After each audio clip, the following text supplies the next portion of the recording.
कल योगी आदित्यनाथ ने मुर्शिदाबाद के दंगों को लेकर एक बात कही कि दंगाइयों का इलाज डंडे से है। और वहाँ के एक बात उन्होंने और कही कि लातों के बाद भूत बातों से नहीं मानते।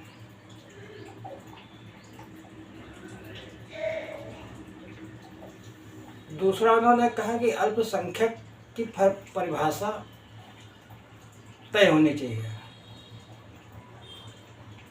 क्या जिन क्षेत्रों में मुसलमान आबादी ज़्यादा है, हिंदू अल्पसंख्यक है, तो जिले स्तर पे यह चीज़ डिसाइड हो कि हिंदू भी अल्पसंख्यक है तो उसको अल्पसंख्यक कहा जाए। सिर्फ मुस्लिम अल्पसंख्यक है, जैन अल्पसंख्यक है, यहूदी अल्पसंख्यक है, क्रिश्चियन अल्पसंख्यक है, यह कैसे हो सकता है? विपक्ष में इस बयान को लेकर काफ़ी उथल पुथल है। ममता बनर्जी तो खैर जंगल राज पूरा कायम किए हैं, उनको कुछ नहीं दिखाई दे रहा है, सिर्फ और सिर्फ सत्ता, मुस्लिम वोट, इसके अतिरिक्त कुछ वो नहीं देख पा रहे। उत्तर प्रदेश में सपा के एक नेता ने, सरोज ने जी ने फिर एक बयान दिया कि इन मंदिरों का कोई अस्तित्व ही नहीं है, ना इनमें कोई शक्ति है। एक झटके में सारे मंदिरों को ही नकार दिया। वहीं सुमन जी ने एक बयान दिया कि अगर इतिहास के पन्ने पलटोगे तो हर मंदिर के नीचे मठ मिलेगा। बुद्ध भगवान हिंदू ही तो थे, क्षत्रिय समाज से आए थे। और सरोज, इंद्रजीत सरोज, ये हिंदू समाज के ठेकेदार कब से हो गए? क्या ये तय करेंगे कि मंदिर शक्तिहीन है? ये प्रमाण पत्र देने वाले होते कौन है हिंदू समाज को?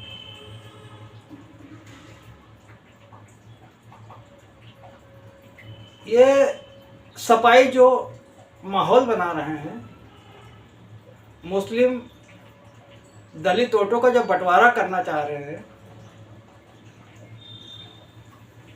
राज्य की जनता, देश की जनता उनके साथ है कि योगी के साथ है?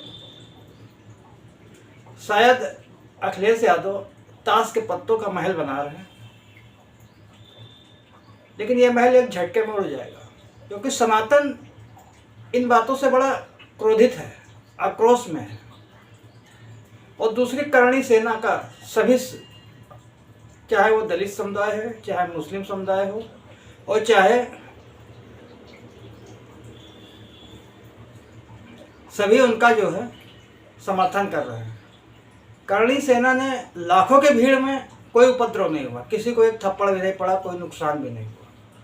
वहीं बंगाल में, बंगाल जल रहा है,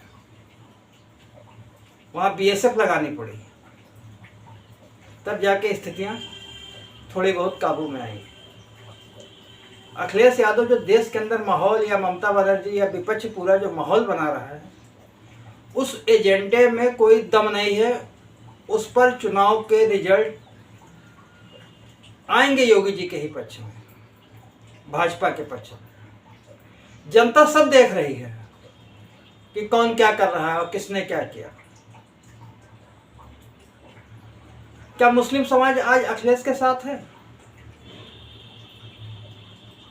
वक्फ बोर्ड को लेके जो उन्होंने कुर्बानियां, खून देने की बात कही थी, अरे जेल भरो आंदोलन ही कर लेते। और समाज पूरा देख रहा है, इनके सांसद बिजली चोर, कोई लड़की के मामले में, कोई वक्त की ज़मीन दबाए बैठा है। तो 420 मक्कारी गुंडा, शायद ये जनता सुनना नहीं चाहती इनको, ना ही इनकी बात मानती है, ना ही इनका विश्वास करती है। ये सिर्फ समाज में अराजकता अपने भाषणों से दे ला सकते हैं बाकी और को, लेकिन जनता बहुत ही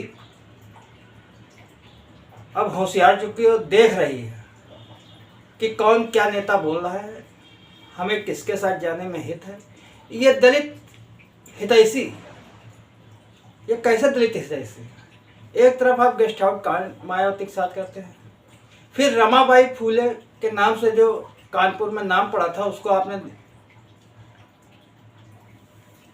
कानपुर देहात नाम दिया, या आपके सरकार बनते जो वहाँ दलितों को परेशान किया गया। ये सब किसी से छिपा नहीं है, पूरा उत्तर प्रदेश की जनता देख रही है, पूरा देश देख रहा है किस तरीके से संभल में मुस्लिमों को आगे बढ़ाया गया, कैसे हिंदुओं को वहाँ से पलायन करना पड़ा। आज ये सब देख रहे हैं, पूरा देश देख रहा है। आज अखिलेश यादव जो सपना संजोए है कि अब 27 में सरकार बना लेंगे, ये सपना महज एक हवा महल है, ताश के पत्तों का महल है, इसमें कोई दम नहीं है। जनता ही उन्हें नकार रही है। मुस्लिमों में आप जो बाहरी मुसलमान हैं 5%, उनको आप महल देते हैं, और यहाँ का 95% मुसलमान उन 5% का गुलाम बना हुआ है। वो तय करते हैं कि मुस्लिम समाज कैसे चलेगा, क्या होगा, फतवा जारी होगा कि नहीं होगा। सिर्फ यहाँ के 95 मुसलमानों को वो समझाने की कोशिश करते हैं, ना टिकट देते हैं और ना ही उनको कोई महत्व, उनका सिर्फ वोट चाहिए। अखिलेश यादव का भ्रम बहुत जल्दी दूर करेंगे और इनको दिखाएंगे कि अब अल्पसंख्यक हो या दलित, इनके ऊपर देश में चुनाव सफल नहीं होगा। अब यहाँ पर विकास की राजनीति है, सनातन की राजनीति है, ना कि अल्पसंख्यक और दलितों की आप राजनीति करें।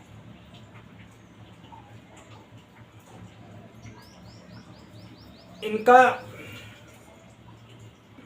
जो रामजी लाल सुमन है या सरोज इंद्रजीत सरोज हैं, क्या इनकी औकात है?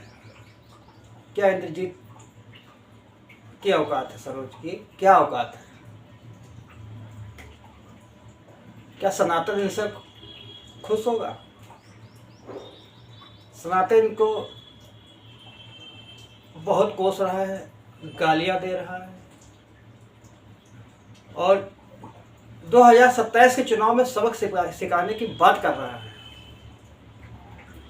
वोट तो छोड़ो, सपा नेता या विपक्ष का नेता क्षेत्र में मुआयना ही कर ले, बहुत बड़ी बात है।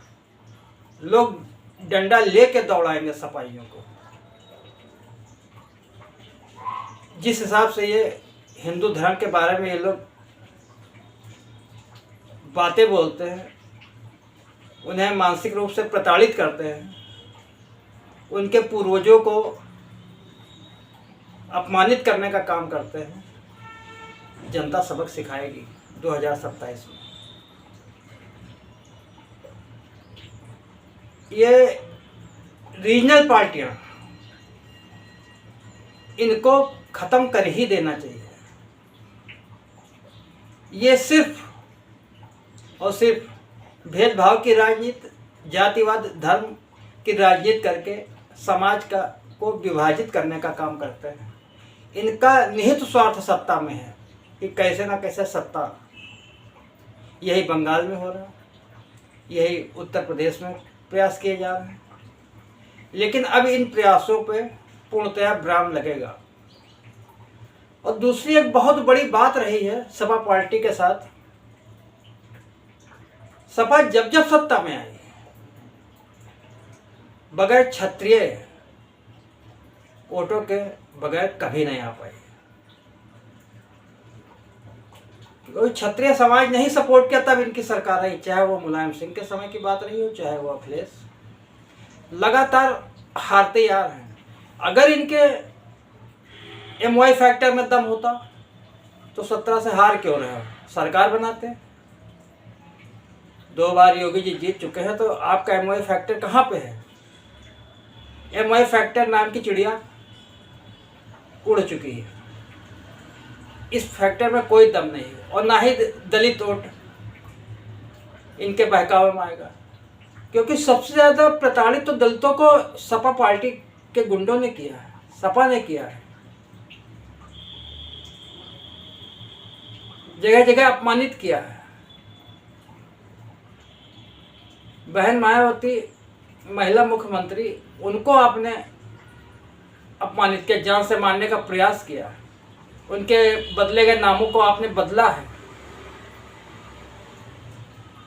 यहाँ तक कह दिया चंद्रपाल सिंह यादव ने कि मायावती पागल है, उन्हें इलाज की जरूरत है, उनकी मानसिक स्थिति ठीक नहीं है। ये समाज इनसे जवाब मांगेगा 2027 में, और इनको हराएगा, इस पार्टी का खात्मा ही करेगा। करणी सेना को भारी मात्रा में जन समर्थन मिल रहा है, उसके कामों को सराहा जा रहा है, क्योंकि उसने कोई ऐसा उदंड काम या समाज में अराजकता फैलाने का या आम जनमानस को तकलीफ पहुंचाने का काम नहीं किया। उसने अपने काम शांतिपूर्ण ढंग से किए हैं। और हाँ, अब एक बात है, आगरा में 19 तारीख को अखिलेश जा रहे हैं। अब देखना ये है ये क्या करते हैं, और इनको जवाब क्या मिलता है करणी सेना की तरफ से या योगी सरकार की तरफ से, ये चीज़ देखने वाली होगी।